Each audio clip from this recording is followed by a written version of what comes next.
What's going on, guys? Welcome to the Too Much Test podcast, episode 17. I am here with Sam Stolt. You can find Sam on Instagram and YouTube at Sam Stolt. I'm also here with David Demesquita. You can find him on Instagram, Dynamite_D, and David Demesquita on YouTube. You can find me, Test Your Levels, on YouTube and Instagram. If you are watching this, we are also on every other podcast platform. If you are listening to this, you can find us on YouTube and look at our pretty faces. But today we are going to talk about politics. This is going to be a little shorter one. We're trying to get 3 episodes out. So I will start off with a little story. I just got a fish tank. I've kept African cichlids on and off for like 10, 15 years. I just got a new 75-gallon tank. And I bought 2 fish just as like starter cichlids. The first one is an albino, but he actually is pretty orange. So I named him Trump. And he has a shit ton of energy. Like he is raring to go 2024. He swims up and down in the same spot all day. I woke up at 5 o'clock this morning. I kind of peeked out. He's fucking swimming up and down. He never stops. And then I have a blue and black fish, and I named him DeSantis. So I have Trump and DeSantis. Once I have my whole community of fish, I'm going to find the boss, because African cichlids are very territorial. So there'll be one boss at the end of the day. And his name's going to be Ronnie, Big Ronnie. So I'll have some political named fish and some bodybuilding named fish. I was gonna say, what is Big Ronnie? And then I got it. So obviously, I think if you've been listening to this podcast, you can tell that we are pretty Republican. Do you guys find this with your audience that most of your guys that are workout, have discipline, who are on TRT or on gear, whatever else, do you find that they lean majority Republican as compared to Democrat? I would just say that I would say the majority are tired of bullshit. And like, I'm just going to shoot it straight. Like, I don't think it has to do with political lines at all. I think it just has to do with like the discipline and the work ethic that goes into everything, that we want to work harder and we want to obtain more. And if you're talking about like lines of work, then you're looking at more of a capitalistic standpoint instead of a socialistic standpoint. And unfortunately, in politics right now, we're facing extremes, which is stupid, where the Republicans are, they're capitalist, but like the extremes make them look stupid. And then you have the Democrats who are super extreme now, and they're like pushing socialism, which is, you don't fix yourself, you fix everything else around you, and hopefully it fixes you. Whereas from a capitalism standpoint, you fix yourself and the external, the world becomes better. And that's actually, if you look at it from a psychology standpoint, that's actually what it is. So I'd say that bodybuilders do this for themselves, to take care of themselves, to better themselves. And that's ultimately it. And so, yes. I'll notice my audience tends to lean that way. And I post a lot of stuff on the fitness bodybuilding stuff, but I post other random shit about like investing in Tesla and real estate. And they definitely are more conservative.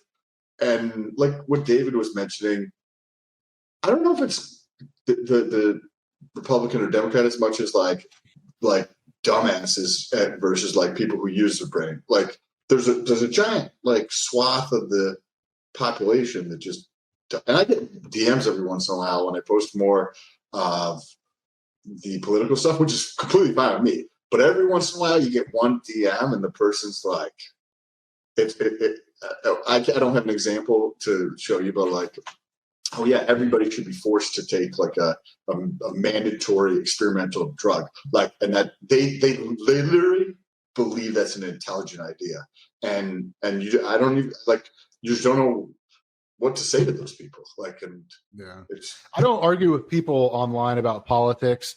I posted something in one of my videos. I actually showed off. I have the Let's Go Brandon shirt, and this guy just went off on Reddit. You're a fucking moron. You're this, you're that. And I'm like, bro, I was like, have a great day. Fix yourself.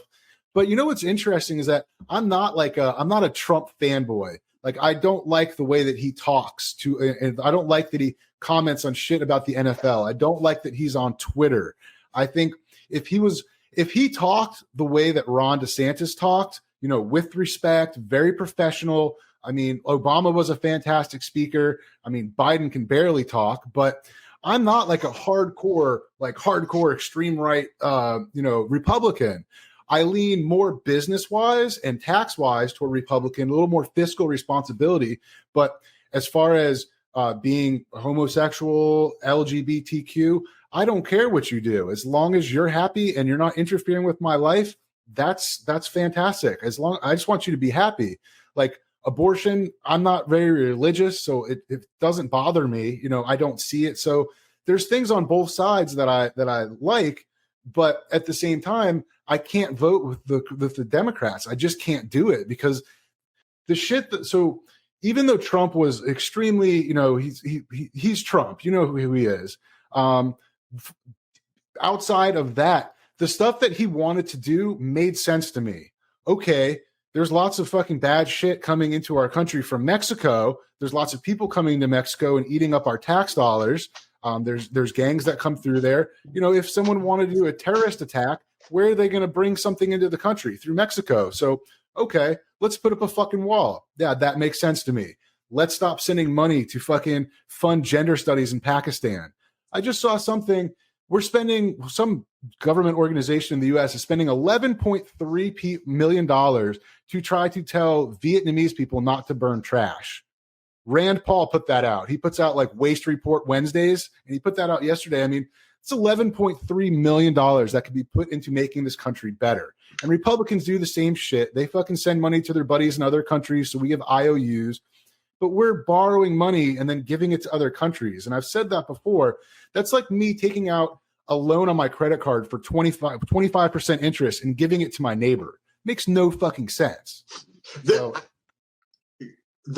candor that Trump brought into office, I think, was very refreshing from my point of view. Not necessarily that I agreed with everything, but I definitely appreciate the candor. And if somebody's a fucking dumbass, I will call them a fucking dumbass. And I appreciate that 100%. I think that there was a tremendous, because 6 years ago, right? I don't think anybody, we all knew that you couldn't trust one fucking word that came out of a politician's mouth, because they'll just tell you whatever they think you personally want to hear. Then they'll talk to test your levels and they'll be like, hey, what do you want to hear? Okay, cool. I'll tell you that shit. Okay, now let me talk to Joe's mom. Okay, let me tell her whatever the fuck she wants to hear. And it's a straight fucking lie out of their mouth. And when you have somebody that is saying things that are intelligent, you're like, oh, wow, yeah, we probably should build this. We probably should reduce regulations. We probably should incentivize these things. We probably should lower drug prices. Like intelligent, thoughtful things. Well, the Black community feels this way. Okay, well, maybe we can create opportunity zones to incentivize people to invest into these areas, to bring money into these areas, right? Like there's plenty of different things out there, and you see these things, and that was like very it connected with a lot of people in America who were like, oh, okay, you said this and you're following through with it, but you also think that the media is full of shit, right? Like, and you're saying that to their face. I think it was a super refreshing thing for a lot of Americans to see. I think the refreshing part for Trump was the fact that he was blunt and honest. Every single thing that he said he was going to do, he actually took action upon it. And we all know that he's an asshole, but at least he's open about it. At least he's not going to be an asshole behind your back, right?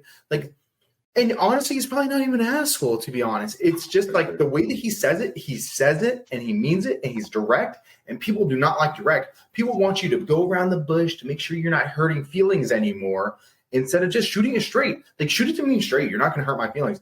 Oh, you don't like the way that I coach you, or, oh, you don't like this? Okay, shoot it to me straight. Okay, cool. Like, this is why I did this, and this is what I'm going to do to fix this, to avoid having to do this then. And if it's not going to work that way, then I'm going to shoot it to you straight, and I can say, hey, it's not going to work that way. And one, you can either work with me or not work with me. You know, it's the same thing with Trump. Like, he just shot it straight, and I appreciated that. And every single action he took while he was in office, which he was surrounded by brilliant people that were all businessmen and successful at their craft. And I'm sure they made some money while they were in office, just like every other politician, but they were great businessmen before they came into office. And I think that's why it was so great, is that his cabinet was amazing as well. And it didn't have to do with surrounding, like we've seen Clintons were corrupt. Bush was corrupt. Obama was corrupt. They sold our country to literally China within one term. Literally the whole country. And then Biden doesn't know where he is. Trump at least is coherent, and Obama was actually in my eyes, one of the best public speakers maybe ever of any president, period. I don't care what anyone says. He has to be top 3 ever. And I actually enjoyed listening to him speak, but the actions that were taken did not always align with what was said was going to be done. And they did a lot of the magic trick where my hand is in front of your face, focus on my hand, and I'm doing all this behind the scenes. And that was a lot of the global trading and stuff like that we saw going on while we had some conflict within the U.S. Because that's what we're focused on. That's what could directly, technically impact us. So I thought Trump was refreshing in that sense, and I think he connected with a lot of people because of that. And I don't think that people really liked Trump for his personality. And he used Twitter to get a rise out of people because he didn't care. And I thought it was a smart and dumb tactic. If he kept his mouth shut the entire time he was in term, he probably would have been reelected.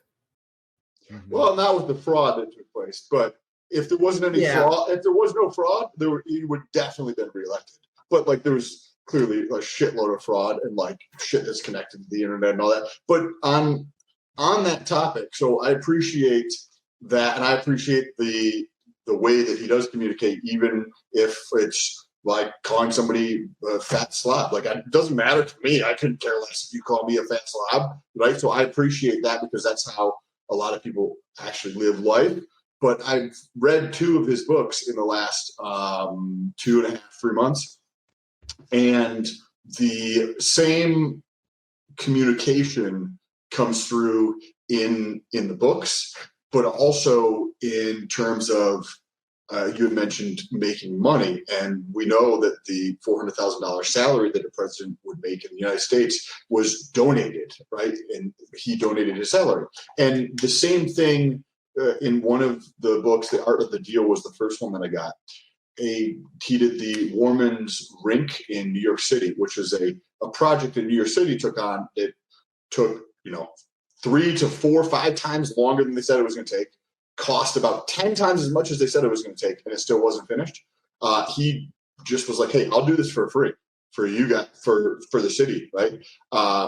Because he, in the book, and this is from like 35 years ago or something, he was like, I'm not doing this for the money. Like, I've got plenty of money. I do projects because I think they're fun and interesting to me because I like them, right? And that's why he wanted to support the city in going through and do that. And then in the second book, you hear some of those same traits that you're like, oh, this is actually authentic. Like, and if you've I maybe have paid attention to that aspect a little bit more because I want to understand how those people think. That's why I got the book, a couple of books. But there's been interviews from 20 years ago talking about that he loves the country and just wants to do what's best for the country and the way that it's run, whether it was in the Clinton administration, whether it was in the Bush administration, whether it was in the Obama administration, that he is literally loves the country and what it's allowed him to accomplish in his life and the life that he's lived. And he wants to do that so that other people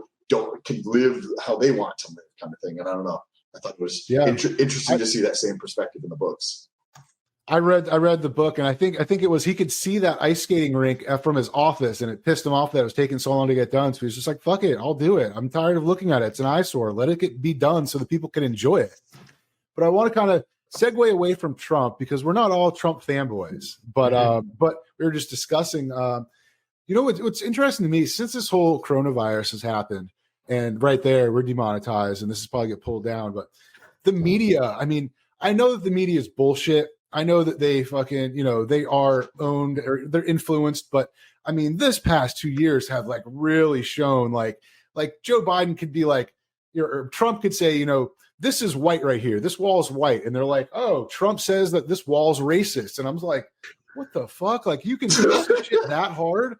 I mean, like the fact that they are not reporting that people are getting injured from these vaccines, the fact that people are, I saw something right in a county near me. They released some numbers on the vaccine and how many people are hospitalized. And it's like 50-50. It's like half who are in the hospital are vaccinated and the other half aren't. And it's like, obviously the vaccine's not protecting us from Omicron. There's going to be more variants. So, but it's just crazy how, they took down Joe Rogan's podcast with the guy who fucking created mRNA vaccines.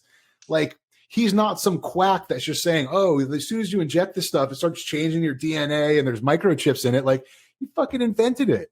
And he said that these vaccines were not made for like mass like inoculation or max vaccination. Like, it was made the first time it was ever used was Ebola.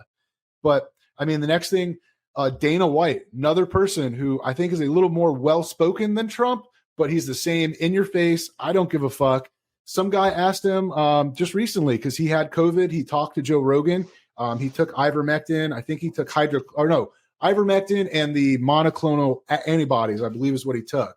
And this fucking smart-ass reporter was like, are you a doctor? And Dana White looked at him. He's like, are you? And he's like, it worked for me, and I'm just letting other people know that it worked for me.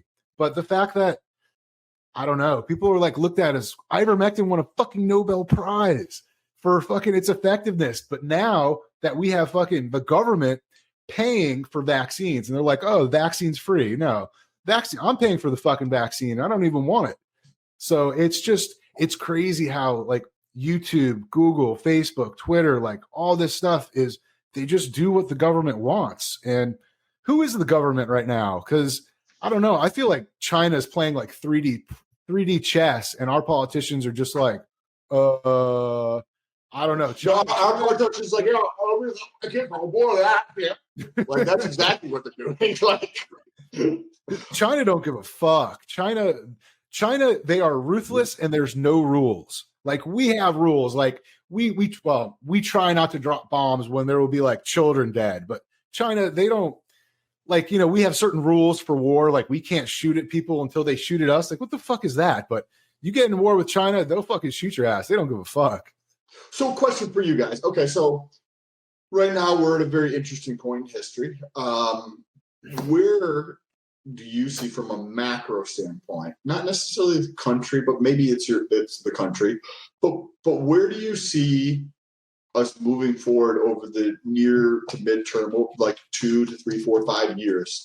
How, based on what we're seeing, right? Because we see a lot of divisiveness, but even just over the last maybe 2 months or 1 month or so, there's been a tremendous amount of the more reporting on, and not like honest reporting. I'm not trying to say that the media is honest, but there's been a slight shift to more reporting on issues that are actually happening. And I don't own a TV, and I don't pay attention to the news. The only thing I will get it is from a feed on Instagram or a feed on TikTok, right? Like, I'm actually reading Tesla. That stuff I'll pay attention to, but none of the other stuff. So where do you see that going? Because did you guys see the stuff with like Project Veritas, and how New York Times is like, the FBI is directly leading to leaking information to New York Times to publish about Project Veritas, and Pfizer is in communications with, what was it, the CIA or the FBI around and they're mentioning Project Veritas, Pfizer and New York Times, like just being in bed with the government. So we got all this stuff playing. Where do you guys, what are your thoughts about like the next, 2 years to 36 months, 60 months? So one thing that's really interesting that you're talking about is there was actually, the military went in and did their own investigations, and that's where some of these leaks are coming out from, because they have to go through these classified documentations. And I think Marines were the ones that did the one major one that just came out recently, and they're finding all this linkage. DARPA? Yeah, DARPA. Yeah, the DARPA one. And I think it was the Marines, and it had to do with the linkage between like Dr. Fauci or whatever his name is, Dr. Fakey, and you have Wuhan, China, and the conspiracy and how they all link together. They found like, it's like 3 or 4 different documents, and they finally linked everything together. Like, it all links now. And there's got to be so much more. And all that the Marine wrote was he didn't put out the public statement he put out there is, I hope whoever it is just comes clean because they have everything. It's done. And it's only the start. And if you look at it from a militaristic standpoint, the military is now involved, not politicians, the military. So when the military is getting involved in something, you know they're getting ready to prepare for rebellion. And we have to remember that there's currently rebellions going on in Australia. There's rebellions going on in Europe. There already happened in China, but China, they all just got shot. And, so like, and round 2, welcome to China. And so it's like I think that there is a level of heightened alert within our government right now that things are getting serious and people are starting to wake up to how obvious this has been going on for the last 100, 200 years, potentially, where all these cohesiveness and binds and money, because if you follow the money, the answer is always there. And that's why, like I was talking about the hand in front of the face thing, there's always hand in front of the face at all times, the magic trick. Look at what's happening around the scenes. When I saw the whole, I think like Biden said that like MLK wasn't as impactful as whoever got killed. Like that statement, right? Well, that's what happened when Obama was in office. And I was like, this is in front of our face right now. They're starting up something in the US. Look at what's happening overseas. And that's when it was like more and more money going to China. Russia started to invade places. And like at the same exact time, I was like, and there you go. Every single time. But I think people are starting to wake up now, and they're forcibly being waked up, and whether they like to or not, and the ones that are not waking up to understanding it for the whole big picture, they're just scared because of how crazy, it's fake how crazy what's actually going on. And I don't think that they actually want to take acknowledgement of what is going on. Well, it's harder and harder to get away with bullshit these days because everyone's got fucking cell phones. There's security cameras everywhere. You've got the internet.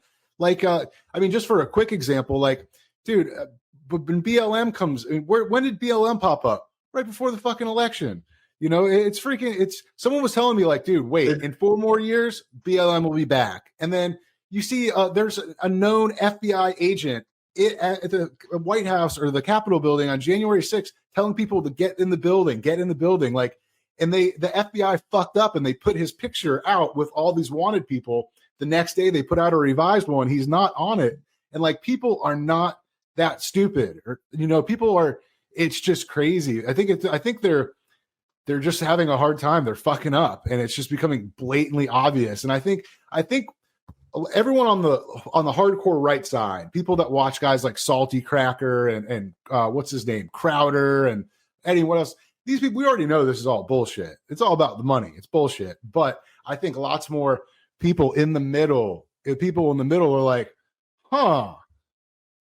that's got my spidey sense going. That doesn't make sense to me. I think a lot more regular people are starting to realize that this is fucking bullshit. I mean, don't get me wrong. Republicans make tons of money from pharmaceutical companies. That's been a thing for fucking decades. But I think that, I don't know, maybe they're just letting them get way too greedy. Hey, let's release this virus. It's going to kill some people, but then it will mutate and become less and less.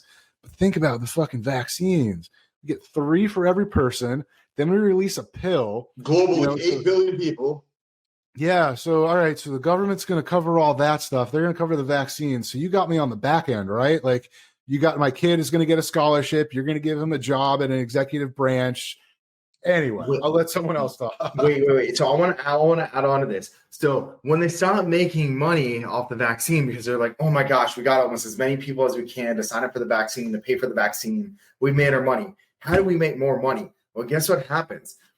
Everything happened with our soldiers overseas where they started spruiling up a war. They're like, oh yeah, just back everyone out. Everything's going to be fine. They're flying around with Black Hawks now and stuff like that. And when they did that, guess what? I work with people that are in special ops, and guess what? Who got spruiled up? They spruiled up the teams again, getting ready to start another war up. But then the booster shot happened, so they're making some more money again. It's all money. Literally. So you mentioned BLM, right? So before we connected, about in 2019, I used to do political videos. Like, that's what I would do every day. I'd do a political video, but it was from a data analytics standpoint. And you'd use social media to gather the data. And so you can use Social Blade, and you could put in everybody's social media, whether it's YouTube or Instagram or Twitter, or there's Alexa ranking, which is this website that Amazon owns for like data traffic and on a website, and you get to see, so you could put in different websites to see how that company ranks them, right? So you get kind of good general sense of what's going on. But then there's also things like, well, what's people's curiosity? Like, what are people interested in?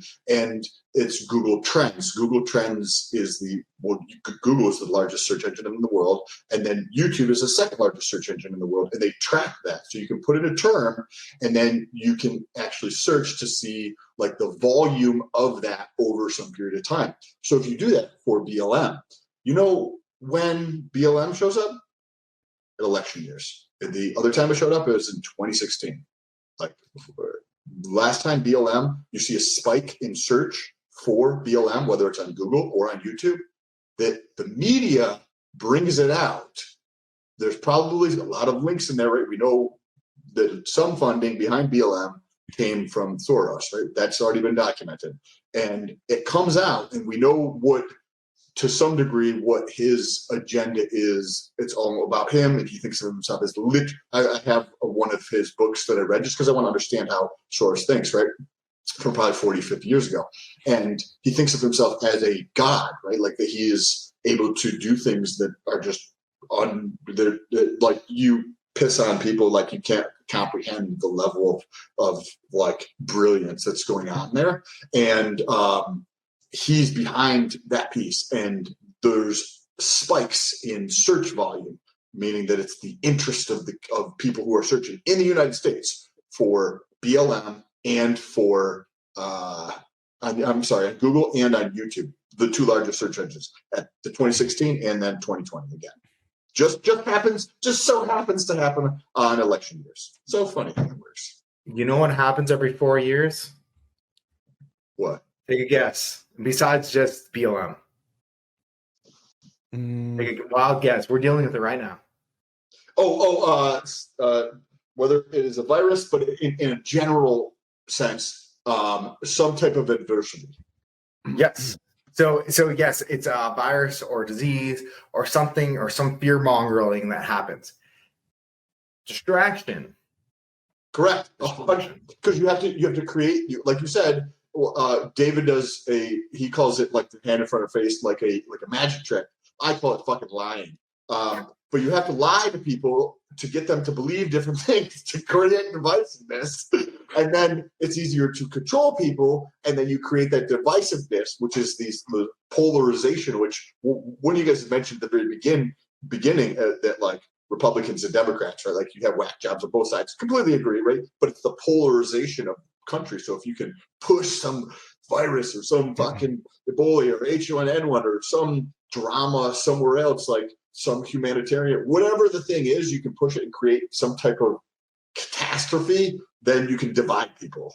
Like, you know, the worst virus that ever happened that affected me directly was the bird flu, because I was in college and I couldn't afford chicken anymore because chicken prices started to go up. I couldn't even afford protein. I was like, I'm out.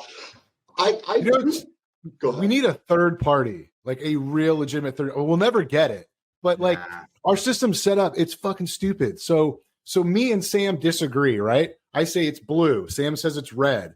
Well, if we've got Dave here, Dave's like, no, that's fucking blue. All right, we're going blue. You know what I'm saying? So you have three people, majority rules. You have two, you just butt heads and nothing gets done. More than likely, Dave's like, it's actually purple. Like, yeah, that's what Sam says, right? I'm colorblind in this eye, so it has a fuchsia hue. So they're both kind of right. But here's something that I've thought of randomly, and I have no evidence but isn't it a little ironic that the number one social media app in the world came from China? And TikTok actually, based on Cloudflare, at some point this year, they surpassed the amount of people hitting TikTok or over Google. So TikTok had more people hitting that URL than Google at one point. So think about this, and this is just like a fun, stupid little conspiracy. So imagine they're fucking like, yo, people are really liking this app here in China. Let's release the shit worldwide.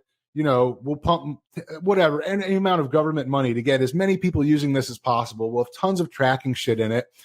And then the government, our government made it so that Tencent has to be a US entity. But come on, like they're both owned by the same company. Imagine if so my wife loves TikTok and she sees all kinds of Republican shit. She sees all kinds of conservative, funny shit. And I understand why it's addicting, which is why I don't use it. But imagine if this was just like a profiling tool by the Chinese government. So let's just say, okay, so they say, all right, TYL, he's Republican. Sam's Republican. David's Republican. Okay. They're not going to fucking lay down to socialism. They have some testicles and some testosterone. They're like, so let's just say like in the future, right? Okay. China's fucking like trying to fuck with America. And they're like, all right, so we've got our list of people that hate socialism, have strong values, and are pretty determined. All right, their bank accounts are frozen. All right, they're fucked. Okay, they don't own their mortgages anymore. We'll just delete that. And I don't know. It's just interesting. So I pulled this up. I don't know if that's happening, but I just feel like that could be.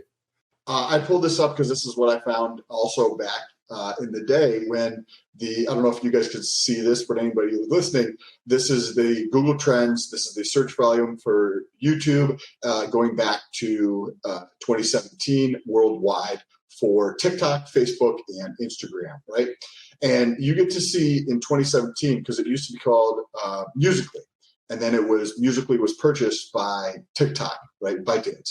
And that's where you have the search volume here. And this blue trend here, the search volume is fucking massive. For anybody who's listening, you see a trend line for Facebook and a trend line for Instagram that is virtually flat. There is an actual decrease in the Facebook volume of searches on YouTube for people who are interested, right? This is global interest around Facebook for ads, for understanding Facebook, for what happened on Facebook, for all the videos that come from Facebook that come to YouTube, all of that stuff. And there's a decrease in volume on that.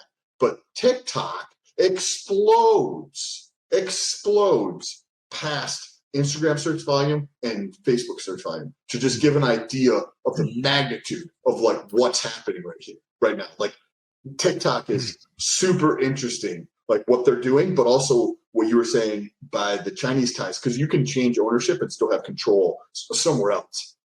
Yeah, like, you know why TikTok's so much more popular? It's fucking 10 times better. Facebook fucking sucks. It's fucking laggy as shit, even on my fucking PC with 200 megs down. On Instagram, I mean, for YouTube Shorts, I can't upload 2 different videos and pair them together. On TikTok, you can do all kinds of stuff. I open up TikTok, and within a split second, it's playing something. I open up Instagram, it shows me the fucking logo, sits there for a little bit, then comes on. And when I do stories, sometimes I can't access all my folders. I have to close out, go back. They're fucking way better. Do you know why TikTok's so much better? That one word, censorship. The algorithm, they didn't mess with the algorithm. They let the algorithm be, and it's so accurate compared to Facebook and Instagram, where you have to pump money into it, and they hide accounts, and they do all the censorship behind the scenes that you don't know why they do it, how they do it. And now what they're trying to do, Instagram at least, is they're trying to copy TikTok's, and I'm letting you know right now, they're trying to copy TikTok's algorithm, and they are failing miserably, because what has happened over time with Instagram is if you have a good Instagram account, such as myself, right, where I have 40,000 plus followers, the demographics affect your reels from going viral or not. So if your demographic is global, you don't go viral on reels. But if your demographic is US based, you go viral on reels. And so what they have done is they've shot themselves in the foot, and then they took a shotgun and shot themselves in the foot again by trying to replicate TikTok. And we know anyone that understands the algorithm understands exactly they're trying to replicate this.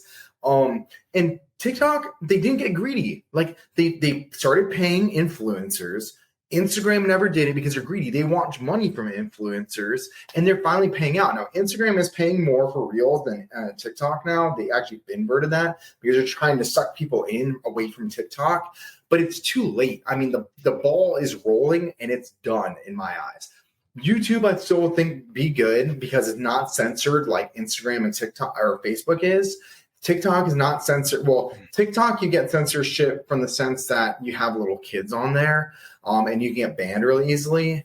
But YouTube, in my opinion, is still the best overall source for our people of our generation because you don't have the censorship like you do on Instagram and Facebook. And it just gets old. I don't know. I've seen censorship for me personally. This is not like, oh, this person I saw, they got censored. This person I saw, they got censored. Like me personally, I've had stuff censored on every single platform. I've had 2 TikTok accounts taken down where at my peak, I get 5 million views in a month on TikTok. 60,000 followers, and then I was averaging about 1 million per month after the peak. 1 million views on this one account. Deleted. 1,500 videos. The other one that had 10,000 views. Deleted. Censorship. I had videos taken down. I remember when social media, when those companies didn't have enough money to have censors. You know what I'm saying? And that's one of the big problems that we have is that our communication and so much news and information is gathered from these social media companies. You know, we're basically putting what we see in their hands. So anyone who controls social media, and I think we know who does, you know, they admitted that fact checkers, they're not facts. It's an opinion. You know, I posted a quote that I saw online, and I think it was from Abraham Lincoln. And I got fucking fact checked that Abraham Lincoln didn't say that. I'm dead serious. I posted that on my stories. I was like, whoa, like I could have just been making a parody, but they're fact checking me. And that's really scary. TikTok, YouTube, whatever. The fact that social media is censoring, and then it's a slippery slope though too, because you know there's certain things that I feel should not be online, like kid stuff, animal stuff, like murder, violence, murder and violence, whatever. But I don't care about that shit. But I used to see rotten.com back in the day. But it's a slippery slope and it's scary. And this is how you can control a large population something crazy happens and the government is controlling all the social media and they're only allowing this one narrative to go through, like we had with COVID. You remember when COVID first started, I was scared to make videos on YouTube because I thought I was getting my account banned because they were not allowing you to really talk about COVID. You're only allowed to get it from the news, and it's fucking scary.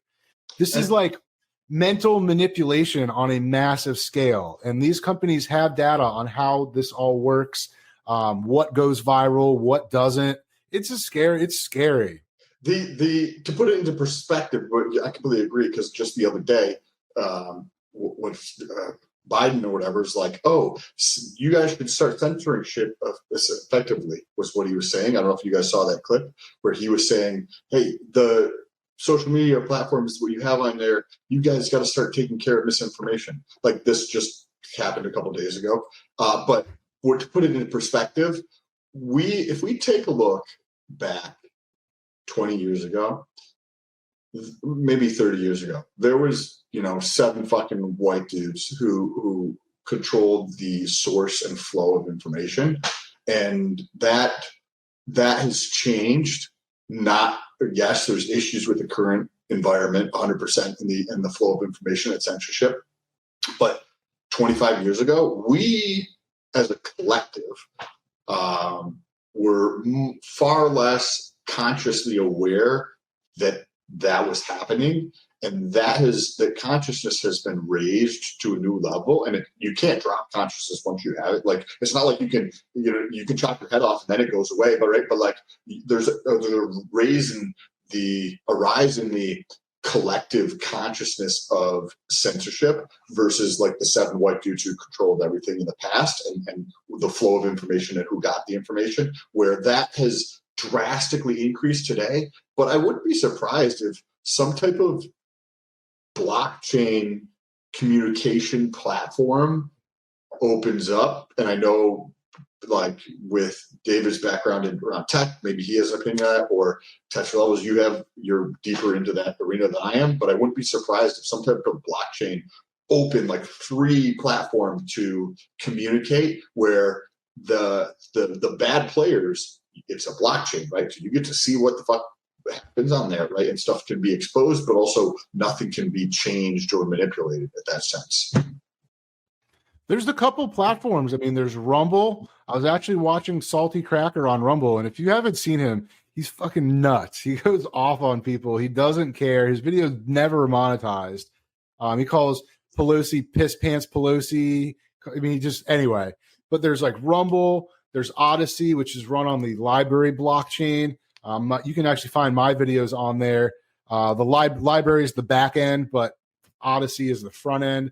And then there's one called like Getter, Gettr is another. So basically, these are smaller social media platforms that claim that they don't have censorship. And I think a lot more people are going to start using that in the next few years, but there's still going to be that normal American person that just does Facebook, Instagram, and that's all they'll ever see, or TikTok or YouTube. It's never going to be, I don't think Odyssey or Rumble is going to overtake YouTube at any point.